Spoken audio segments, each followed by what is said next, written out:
ఊకోరు ఎప్పుడు మీరు గదే ప్రతిసారి గదే ముచ్చట చెప్తారు. బాక్సులు ఎత్తా అంటారు, మళ్ళీ ఆఖరికి వచ్చారు గదే మైకి పెడతారు. బాక్సులు కూడా కాదే, ఈసారి వినాయకుడు కూడా మన ఊర్ల కంటే మనదే పెద్దగా ఉండాలి. ఇగో అన్న, మాకు మాత్రం లాస్ట్ రోజు జనరేటర్ కంపల్సరీ ఉండాలి. మీరు కిరాయికి ఎత్తారా కొనుక్కొస్తారా ఏం చేస్తారో మా తెలియదు. జనరేటర్ ఉండాలి, బాక్సులు ఉండాలి. ధూమ్ధామ్ ఎగరాలి. అరే రారా, మీరే చేసుకోరా, మీరే పెద్దవాళ్ళు చేంజ్ చేసుకోరు, మేమెందుకురా ఉండి. అరే పిల్లలు అన్నప్పుడు చెప్తే తినాలిరా, చెప్తే తింటేనే మంచిగా అనిపిస్తుంది. ఈసారి అన్ని తెచ్చుకుందాం, మంచిగా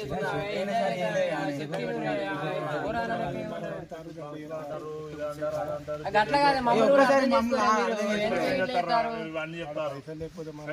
అట్లా పైసలు ఏముండదు. మళ్ళీ కలెక్ట్ చేద్దాం పోదాం, అందరం తిరుగుదాం, అందరం చేసుకుందాం, మంచిగా ఎంజాయ్ చేయాలి. ఎందుకు మన ఊళ్ళో పెద్ద పెద్ద పెడతారు, చూడాలి, అర్థం చేసుకుంటాం. అడుగు